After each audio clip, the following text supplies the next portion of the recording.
poderoso. Aleluya. Dios te bendiga. Santo, santo, santo. He venido un ratito a orar a la iglesia porque yo sé que queda poco tiempo y el mundo está en un caos tremendo. Nosotros en la iglesia, los cristianos, nos sentimos contentos dentro de la iglesia. Nos sentimos llenos del Espíritu Santo. Nos sentimos que estamos tratando de alcanzar a Dios. Pero la verdad es que a nosotros nos lastima que personas fuera de la iglesia estén sufriendo y estén agonizando espiritualmente de una manera tremenda. Lo digo porque los que estamos en la iglesia, muchos de los que estamos aquí, hemos sentido, porque fuimos sacados de ese mundo, hemos sentido la opresión, hemos sentido los desgarres de la vida y todo esto, no porque la vida ha sido mala, sino porque nosotros hemos tomado decisiones muy distintas a las que quiere Dios para con nosotros. Y lamentablemente hemos visto las cosas de diferentes maneras, hemos observado las cosas de diferentes maneras. Y cuando nos sentamos a leer la Biblia, cuando nos sentamos a leer y estudiar un poco la palabra de Dios, podemos entender que lamentablemente mentalmente estamos erróneos en lo que creemos que es lo bueno y que es lo malo. Pero cuando nos sentamos a leer la Biblia y cuando la Biblia nos explica qué es lo bueno y qué es lo malo y los parámetros que nosotros hemos alcanzado y hasta dónde podemos llegar y por qué es que la humanidad está en la situación en que está, podemos entender que todo esto es culpa de un enemigo llamado Satanás. Y este enemigo llamado Satanás, desde el principio de las Escrituras, ha querido destrozar la relación que tiene el hombre con Dios. Una relación que antes era tan unida y tan perfecta, hermano, que el hombre conversaba con Dios, que se le presentaba a Dios allí en el huerto, hasta que apareció aquella serpiente antigua llamada Diablo, Satanás, y siguió prolongándose a través de la Biblia, de los libros de la Biblia. Y podemos ver, ¿verdad?, que el hombre fue decayendo y decayendo y decayendo y decayendo y decayendo. Tanto así que Dios empezó a establecer unos pactos con el hombre. Empezó a darle unos materiales, unos artículos espirituales. Pero ellos no pudieron entender muy bien lo que Dios le estaba dando, sino que creían que todo lo que Dios le estaba dando era parte de algo que era establecido en este mundo. Sin embargo, Dios le estaba presentando con el tabernáculo y con todas estas cosas, le estaba presentando cómo era espiritualmente la relación que había en el cielo, representado en la tierra. Sin embargo, nosotros sabemos y entendemos, como lo que pasó con Moisés. Después que pasaron todas estas cosas, Dios mandó a Moisés a que hablara con Faraón para sacar a su pueblo de Egipto. Y lo llevó hasta un lugar que él no pensaba que iba a llegar.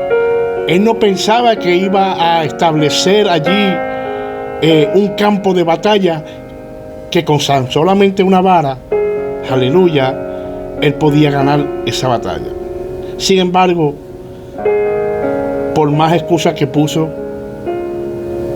por más que trató de no llegar a ese lugar, Dios lo llevó a ese lugar porque ese era el hombre que Dios había decidido escoger para sacar al pueblo de Egipto. Y Dice en 2 de Timoteo capítulo 3 verso 8, dice: y de la manera en que Janes y Jambres resistieron a Moisés, así también estos resisten a la verdad, hombres corruptos de entendimiento, réprobos en cuanto a la fe. Esa es la condición del hombre hoy en día, que creen tener un concepto mayor que el de Dios. Los científicos creen entender la naturaleza, pero todavía no han entendido la naturaleza del Dios divino, del que vive por la eternidad, por los siglos de los siglos. Ese es Jehová de los ejércitos. Y de vez en cuando hay que darnos cuenta que necesitamos del Creador, que necesitamos de Dios, que tan solo esta palabra que está arriba, santidad a Jehová, no es que nosotros seamos perfectos, sino que tratemos de pecar lo menos posible y que tratemos de llegar hacia los pies del Maestro, porque todos los días el Maestro dentro de la iglesia nos corrige, nos lleva a una plenitud, nos lleva a un sitio y nos da un consejo de bienestar espiritual que nadie en el mundo te lo puede dar, hermano. Solamente la palabra de Dios, la que está escrita, el fundamento, los estatutos y los decretos, es lo único que puede romper todas esas barreras que están dentro de tu corazón, aleluya. Todos esos dardos del maligno que el maligno ha puesto en tu corazón, el único que puede romper y esbaratar esos escombros que tú sientes en tu corazón se llama Cristo Jesús, Señor nuestro. La trompeta ha de sonar pronto. Pronto, pronto vendrá el amado. Pronto vendrá Cristo. Todo ojo lo verá, aleluya. Todo ojo le verá en algún día. Seguro que sí que la va a ver en algún día.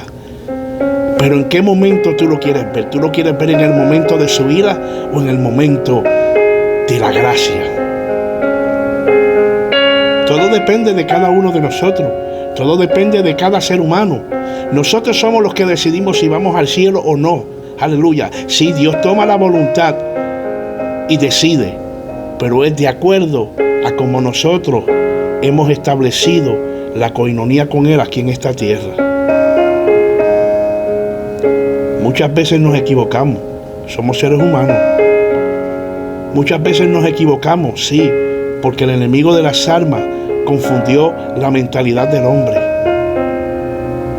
Le dio al hombre, o hizo, aleluya, brogar al hombre de una cosa que Dios le había dicho que no hiciera, que no comiera de aquel árbol. Sin embargo, cuando el hombre, aleluya, comió de aquel fruto prohibido, entonces el conocimiento entró, aleluya, y podían saber muchas cosas, pero de esas cosas que podían saber, no sabían cómo bregar con eso. La verdad no es lo que pensamos, la verdad es lo que dice Dios. Nosotros podemos juzgar de una manera humana, pero de la voluntad y de los decretos y de lo que Dios quiere para nosotros, a nosotros ni por la cabeza ni por la mente nos pasa lo que Dios quiere de nosotros. Por eso Él todos los días y cada ocasión Dios nos habla a nuestro corazón, aleluya, pone nuestros sentimientos en un orden perfecto, nos hace madurar espiritualmente. Pero el hacernos madurar espiritualmente en este mundo, aquí en la tierra, es para que podamos ser aceptos, aleluya, aunque ya Él pagó el precio en la cruz del Calvario, pero ser aceptos para que cuando aquella trompeta suene aquel día, nosotros estemos preparados para ir, aleluya, a su encuentro con el Rey de Reyes y Señor de Señores en las nubes. Oh, cuando llegue ese día, hermano, cuando llegue ese día, todo aquello que te molesta, todo aquello que te agobia, desaparecerá para siempre y estaremos juntamente con Dios por la eternidad de los siglos. Solamente búscale en espíritu y en verdad y tú verás que todas las cosas verdaderamente se van a arreglar. Pero mientras tanto, hagamos la voluntad de Dios. Santidad a Jehová no es tan solo ser perfecto, sino es agradar a Dios lo más posible. Y de eso se trata el Evangelio, de que seamos salvos. Pero para ser salvos tenemos que buscarle en espíritu y en verdad. Dios te bendiga, y yo espero que esta reflexión te llene el corazón, te llene el alma y haga que te vivifique dentro, bien dentro, y te arrepientas. Aleluya. Hoy mismo tú puedes decidir que Dios es lo único en tu vida y decirle al mundo: salte de mí, salte de mi lado, aleluya, ven a los pies de Cristo. Eso es lo que estamos nosotros aquí orando en la iglesia, tratando, aleluya, de que Dios, aleluya, haga la voluntad en ti, haga la voluntad en cada uno de ustedes, aleluya. Así que busca a Dios mientras pueda ser hallado, porque pronto sonará la trompeta y queremos irnos con Él al cielo por la eternidad. Dios te bendiga y Dios te guarde en esta preciosa mañana, tarde o mediodía o noche, aleluya. Todo depende de la hora que lo oigas, aleluya. Pero esta palabra es para que tú te decidas en el día de hoy a buscarle en espíritu y en verdad. Dios te bendiga y Dios te guarde.